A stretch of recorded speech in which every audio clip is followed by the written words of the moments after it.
Estou aqui agora com o Tino Zani, que é diretor, idealizador, produtor aqui do Hairspray. Tino, eu já ouvi lá dentro cada um falando do significado de Hairspray, por que escolher, porque isso é importante, né? Esse projeto é importante para cada um. E eu quero ouvir de você. Com tantos títulos para escolher, para produzir, por que Hairspray? E qual que é o significado desse espetáculo, dessa história para você? E principalmente para falar sobre isso hoje em dia. Bom, eu acho que tem um ponto, sob o ponto de vista da história, é o que eu disse ali na coletiva.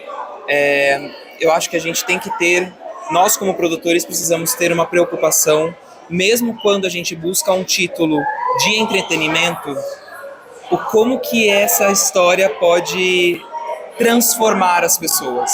Então, a gente viu no Hairspray uma oportunidade de ter um entretenimento inteligente, um entretenimento que de fato falasse de um tema importante, que abordasse um tema ainda sensível na nossa sociedade, que desse pra gente, como criativos, a possibilidade de explorar um ambiente que às vezes a gente não estava explorando no dia a dia, né?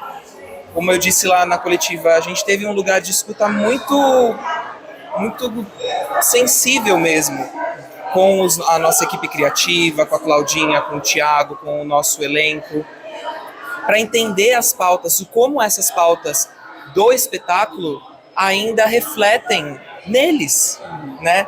E o que essa luta pela igualdade, por ter mais espaço para todos, como que isso, mesmo que avançado nos dias de hoje, como que isso ainda é pauta, né? Então, claro, o espetáculo ele retrata um tempo, então esse tempo não existe mais. Mas eu tenho certeza que as pessoas que vêm assistir, elas olham e naturalmente fazem uma transposição da realidade de hoje, do que de fato, nossa, isso daqui já mudou, mas o quanto que ainda mudou, né? Então você falou, isso é interessante que eu já ia perguntar, que você falou como, a gente refletiu como isso está vivo hoje em dia, como que são essas discussões. Então o espetáculo eles passam nos anos 60, era completamente diferente do que é hoje, né? O espetáculo fez sucesso já há algum tempo atrás também, por mais que não seja tão antigo, mas as pautas daquele tempo eram diferentes. Então eu quero saber justamente esse como. Como vocês transpuseram essa pauta que se falava daquele jeito naquela época, que era diferente do que é nos dias de hoje, e como vocês fizeram essa adaptação, se houve alguma adaptação, inclusive de linguagem, de expressão, ou de pauta mesmo, ou de tema, de como as pessoas veem hoje, ou vocês mantiveram daquele jeito que estava lá? Não, primeiro o ponto de partida foi estudar a época, né? Porque faz parte do roteiro, né? Então, é a década de 60, numa das cidades mais racistas da época nos Estados Unidos, então não tinha como a gente não passar por isso. Então, o ponto de partida foi a época. A partir desse momento, a gente começou a estudar o que estava acontecendo no entorno da época, né? Então, como a Vânia disse, a gente estudou muito a questão do boom da TV, tudo se passa num grande estúdio de TV. Então, essa linguagem, essa coisa da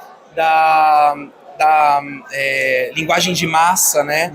E isso tudo a gente foi trabalhando, e aí isso se resvalou em como que a gente ia trabalhar a parte estética, a linguagem, a identidade cartunesca, que tem muito a ver com um período, uma fagulha daquela época.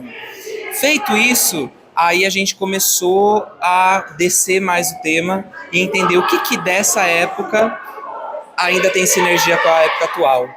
E aí as transposições de roteiro, elas foram vindo sutilmente em algumas piadas, sutilmente em algumas mudanças de música. O final do nosso espetáculo, que é um final diferente de todos os hairsprays montados no mundo, com a chancela dos detentores, dos autores.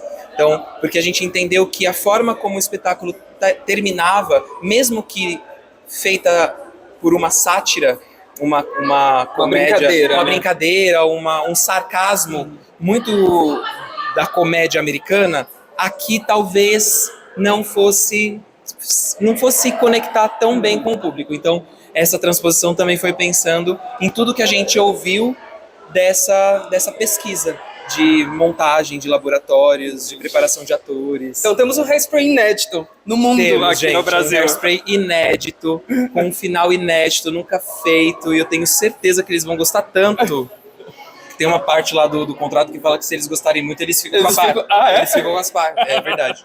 Olha, não tem nenhum direito, né, de ideia de criação. Não, fica como direito deles, mas eu tenho certeza que se for pelo bem do espetáculo eles entenderem que isso faz sentido para as próximas montagens, olha que orgulhão, hein, gente? A gente começar com uma mudança de texto assim, começado no Brasil e que isso vai se estender pelo mundo. E se conecta com a mensagem do espetáculo, né? Que é alguém tentando uma transformação, tentando uma mudança, uma mensagem para deixar aí para todo mundo. Eu tenho só mais uma última pergunta, prometo, tá? Não, sem problemas.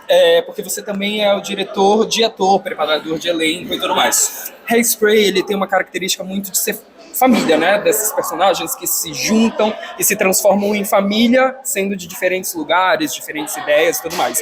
E normalmente espetáculos que têm essa característica, eles juntam muito o elenco como pessoa, né? A própria equipe se transforma em família. Grease, assim, né? Todo mundo que faz Grease acaba se abraçando, né?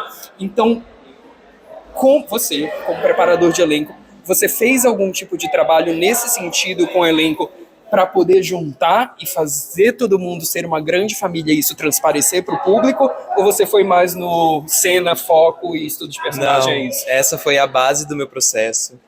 Trabalhar as relações, trabalhar como que aqueles personagens interagiam uns com os outros, né? Tem alguns métodos que eu gosto de trabalhar dentro desse processo de construção de personagem, preparação de ator.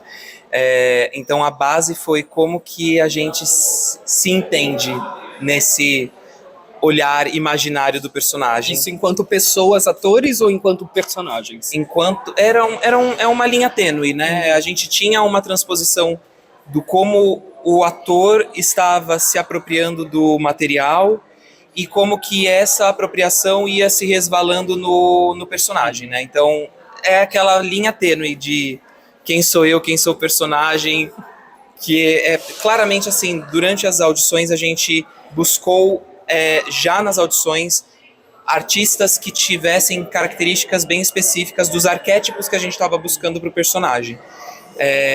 Então já foi, naturalmente, tem algumas coisas que a gente fala, putz, isso aqui, essa atriz, esse ator, ele já vai conseguir emprestar coisas interessantíssimas para o personagem.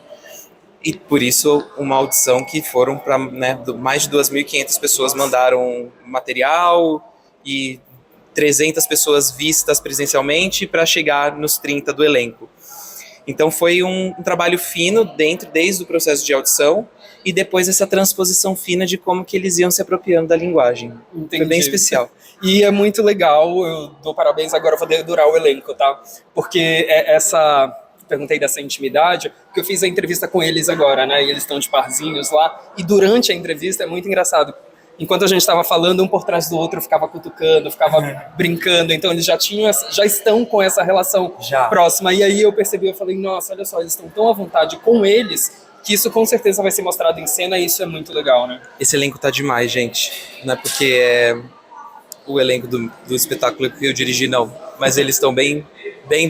Venham assistir, venham prestigiá-los. É isso, venham assistir Hairspray aqui no Teatro Renault em São Paulo e corram. E corram. Curtíssima temporada. Então venham, valeu, tio. Obrigado.